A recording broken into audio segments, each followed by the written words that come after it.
Good morning and welcome to the Unitarian Universalist Congregation of Whidbey Island.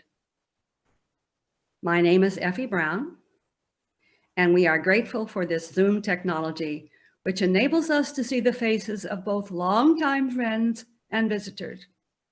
And we have a little technical situation here as we're getting ready to turn off this other video. But in the meantime, we welcome each one of you. This morning, we're going to continue our exploration of the theme of this month's theme of healing. A few technical reminders and announcements. We ask that you please mute yourself for the duration of the service.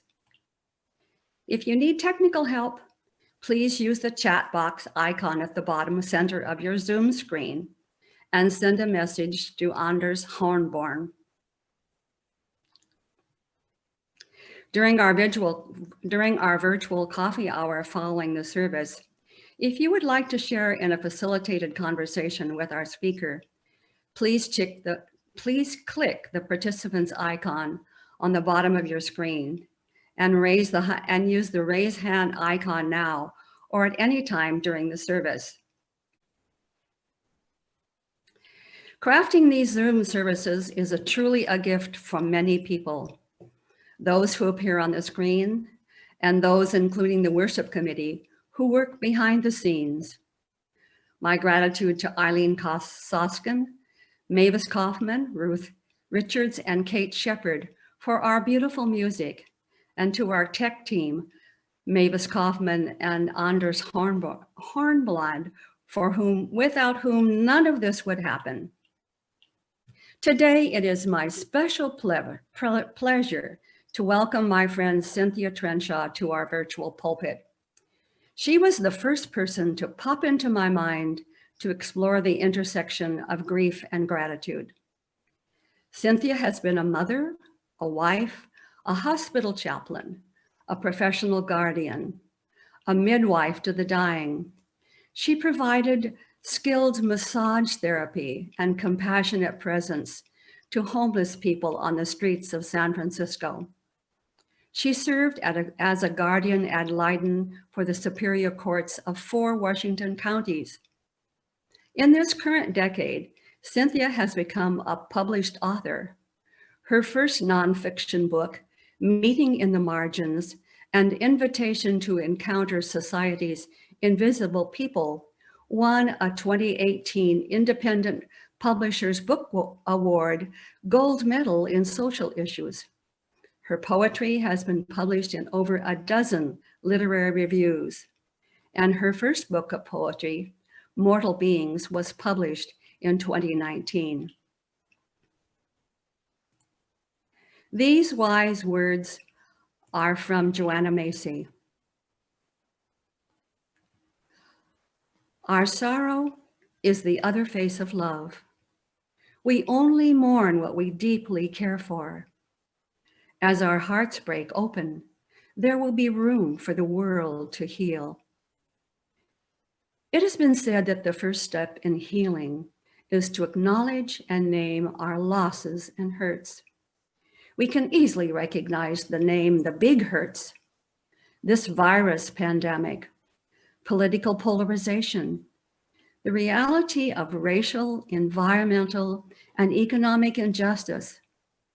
It can be more difficult to recognize and name our personal hurts and losses and open our hearts to healing.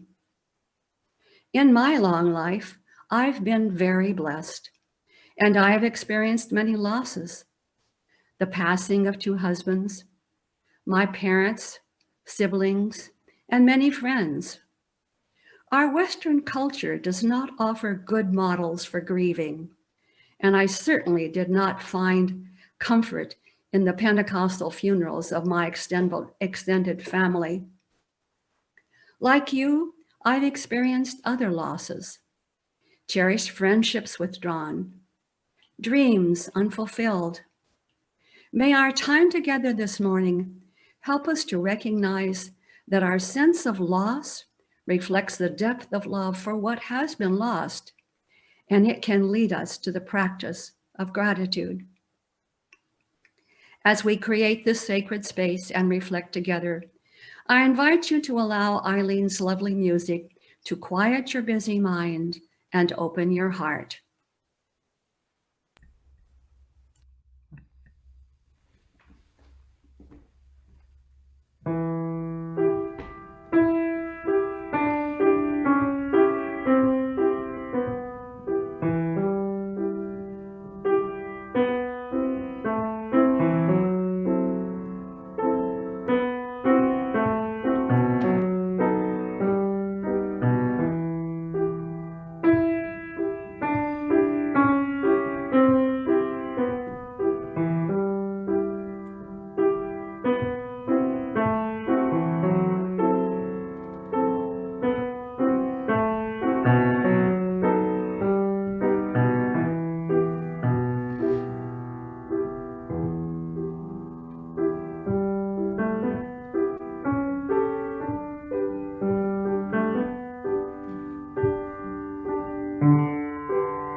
Thank you, Eileen.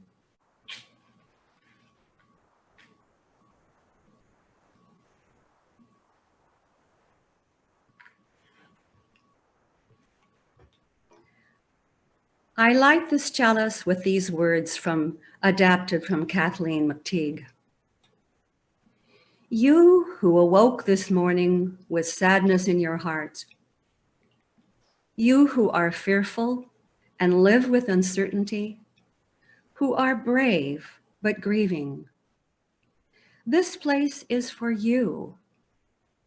You who awoke this morning with happiness, who are filled with strength and hope, you whose abundance overflows, this place is for you. Grieving or grateful, this place, this community is your calling. Here you are called by the world's need. Here we receive love. Here we offer gratitude. This place is for you. Please join me as we repeat the familiar words of our affirmation. Love is the spirit of this congregation, and service is its practice. This is our great covenant, to dwell together in peace, to seek truth in love, and to help one another. Another way we care for one another and for those in our wider community is through our dedicated offerings. Today, it is appropriate that our offering is for Enso House, which provides a peaceful setting for people of all faiths, where those who are dying and their families receive tender and compassionate care. Enso House is affiliated with Tahoma One One Drop Monastery. It began in 2001 as a result of Zen master Shodo Harada Roshi's vision of a home for the dying, where the qualities of humility, service, compassion, and forgiveness deepen in both those giving and receiving care. In addition to the staff, many volunteers from the community offer their compassionate presence. Our guest, Cynthia Trenshaw, told me that much of the wisdom she has on the topic of grief, loss, and gratitude was gained from caregiving at the bedside of guests at Enso House. You may make your donation as shown on our UUCWI webpage. We thank you for your generosity.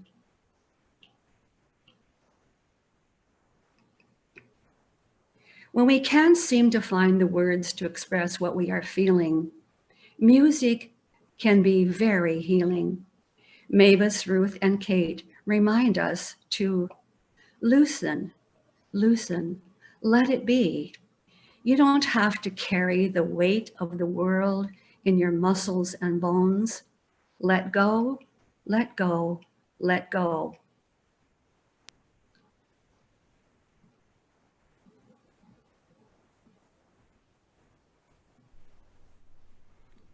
Loosen, loosen, let it be. You don't have to carry the weight of the world in your muscles and bones. Let go, let go, let go. Loosen, loosen, let it be. You don't have to carry the weight of the world in your muscles and bones. Let go, let go, let go. Holy breath and holy name, will you ease this pain? Loosen, loosen, let it be. You don't have to carry the weight of the world in your muscles and bones. Let go, let go, let go. Loosen, loosen, let it be. And you don't have to carry the weight of the world in your muscles and bones. Let go, let go, let go. Loosen, loosen, let it be. And you don't have to carry the weight of the world in your muscles and bones. Let go, let go, let go. Loosen, loosen, let it be. And you don't have to carry the weight of the world in your muscles and bones.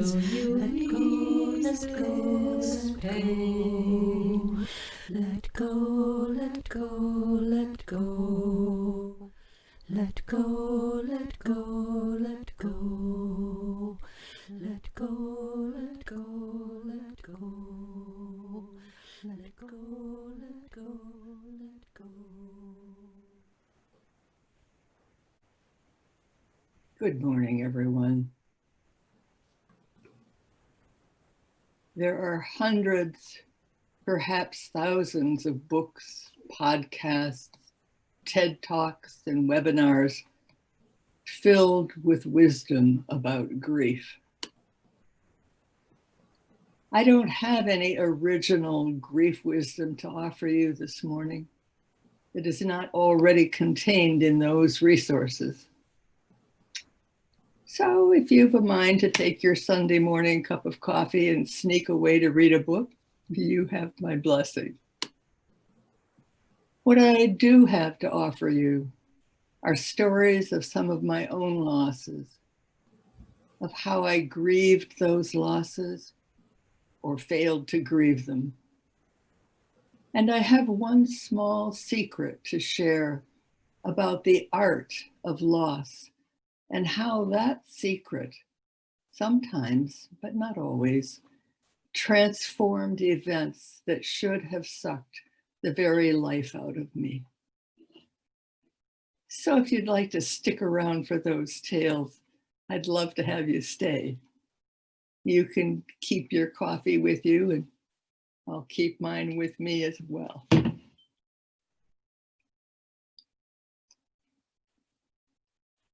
Let's let Ellen Bass set the stage for us with her poem, The Thing Is.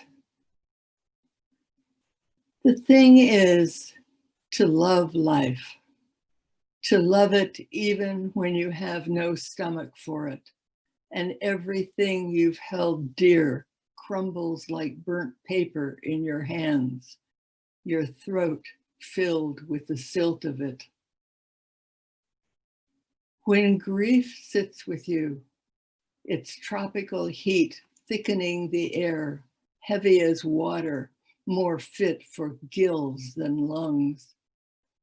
When grief weights you like your own flesh, only more of it, an obesity of grief, you think, how can a body withstand this? Then you hold life like a face between your palms, a plain face, no charming smile, no violet eyes, and you say, yes, I will take you. I will love you again. Then you hold life like a face between your palms, a plain face, no charming smile, no violet eyes, and you say, yes, I will take you. I will love you again. When we think of grief, usually we think first of deaths. Ordinarily, when a loved one dies, our psyche takes over and we know what to do, how to grieve. It may be painful, but it comes naturally to us. Yet sometimes the psyche gets derailed by circumstances and we don't get to grieve naturally. When I was 8, my paternal grandfather died. But how can a little girl grieve the loss of a scary grandfather, especially when her dad, his stepson, does not shed a tear? My older brother, Jay, was killed when I was 14 and he was 21. It was 3 weeks after his wedding. He was in his first year of medical school. He died in an accident piloting a private plane. I idolized my brother and I was devastated. I wanted to wail, I wanted to scream. I was shattered. But I remember coaching my younger sister that we mustn't cry because our crying would make our parents feel even worse. There are so many different losses, not just deaths. So many kinds of grief and so many things that can get in the way of grieving.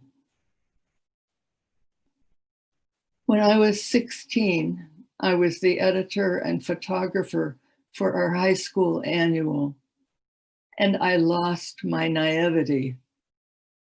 But how does a girl mourn what feels like flattery when the faculty advisor is interested in darkroom skills that have nothing to do with photography?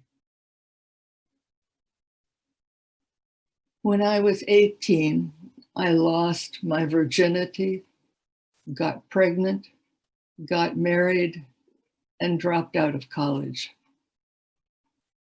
By the time I was 22, I had 3 children under the age of 4. I'd finally figured out what caused pregnancy, but by that time, I had lost myself. I didn't have time to whimper about my college education or what my career might have been. I didn't have space to panic about how quickly I was disappearing into motherhood. I didn't think I was allowed to grieve for the me that was being lost.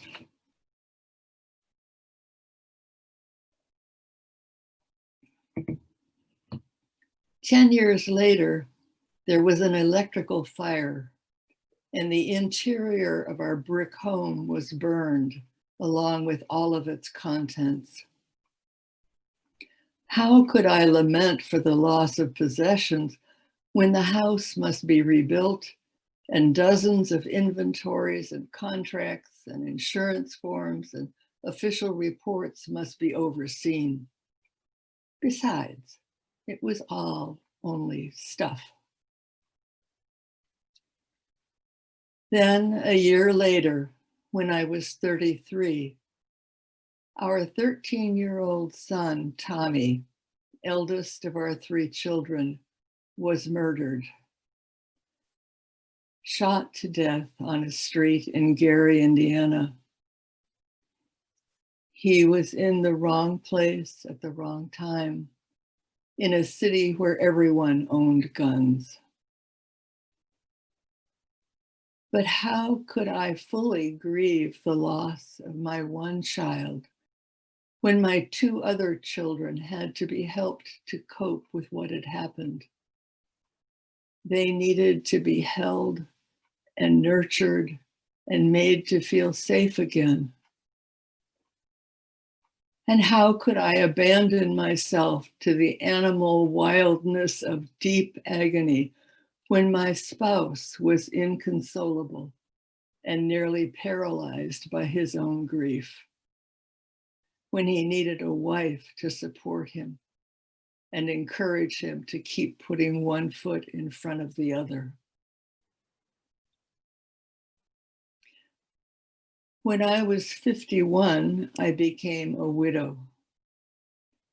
My husband's 55-year-old heart gave out.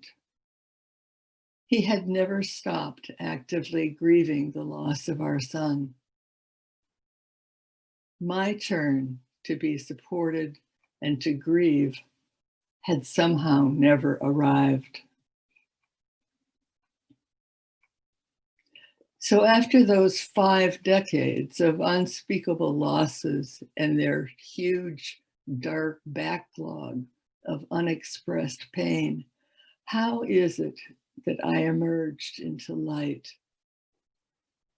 How did I enter my next 3 decades with a zest for reinventing myself? How did I rediscover joy and gratitude? The poet John O'Donohue says that life is growth in the art of loss. What allowed me to make art from a lifetime of loss? A single 5-syllable word is my answer: curiosity. Curiosity is a vital skill for any art.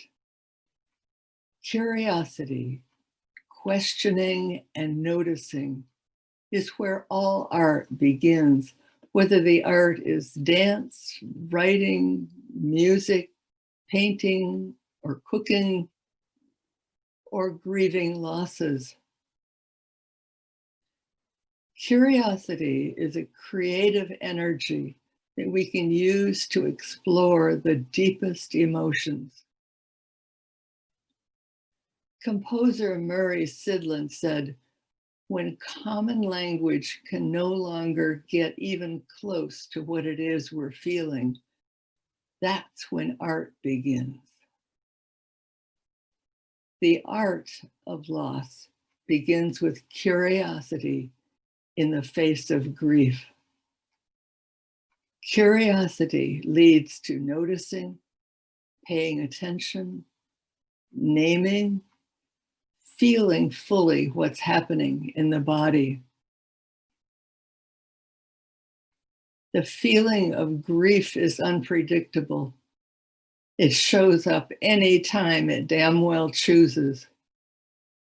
Often heartbreak emerges long past the actual loss, sometimes even years later. Curiosity is what we need, especially then. That's when you need to poke around in the feelings, examine your grief. What am I feeling? Can I look at it closely? Why am I feeling this? Why now? What can I learn?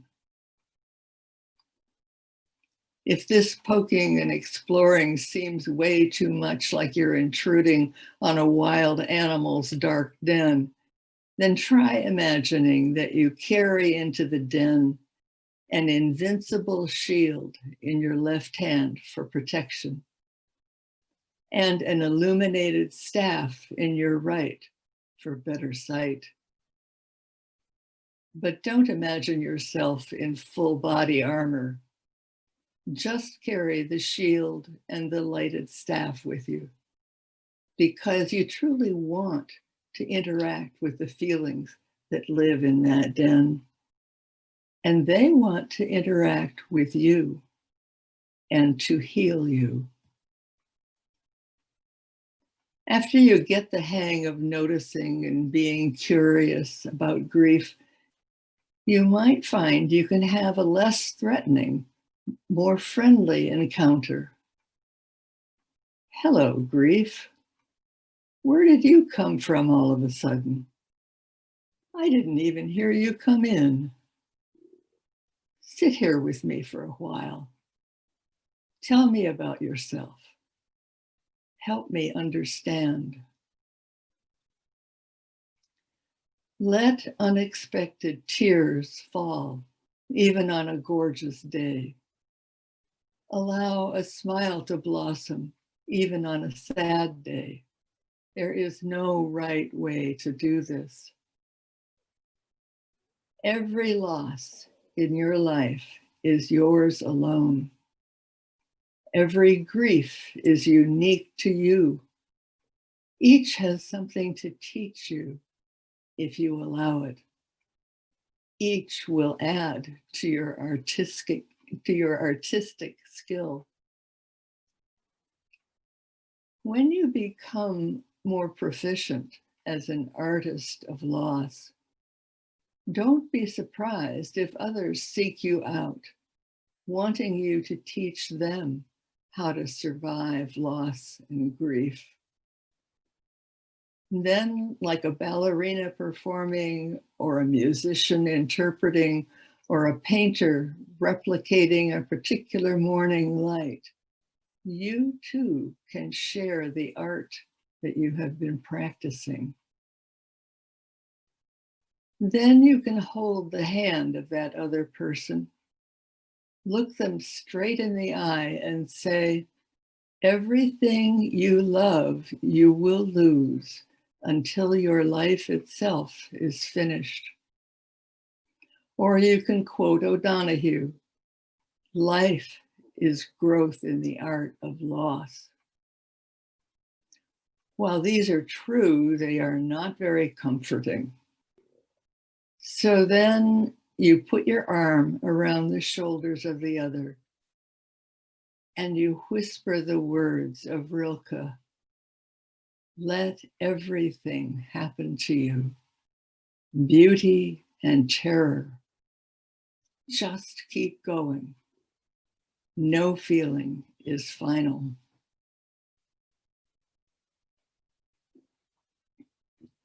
When you have practiced the art of loss, you can be with that other journeyer and share your own life stories. They may sound something like those words of Ellen Bass. Through your art, you have said to life, yes, I will take you. I will love you again. When you become an artist of loss, you can walk with another seeker and be living proof that gratitude and joy are still possible. With Khalil Gibran's words, you can assure them that the deeper that sorrow carves into your being, the more joy you can contain. In the practice of the art of loss, we must allow grief to be our teacher, our companion, our mystical healing presence. We must employ curiosity over and over.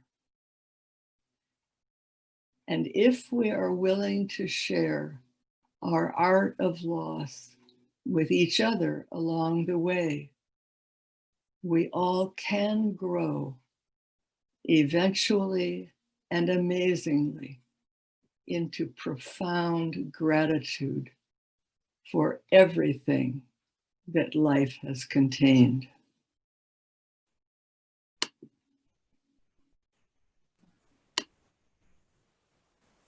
Thank you, Cynthia, for your inspiring stories and words. This week, as we approach Thanksgiving, we are especially feeling the loss of gathering around the table with our family and friends. Let us honor both our loss and our gratitude for the many blessings that continue to flow into our lives as we extinguish the chalice with these words by Carrie Newcomer, followed by Eileen's beautiful postlude. Every night, before you go to sleep, say out loud 3 things for which you are grateful. The significant, insignificant, extraordinary, ordinary stuff of your life. It is a small practice and humble, and yet you may find that you sleep better, holding what softens and gladdens your life ever so briefly at the end of the day. And after these 3 things, more often than not, you may just keep on naming and listening, awash with wonder and gratitude for it all. May it be so.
Thank you, Eileen.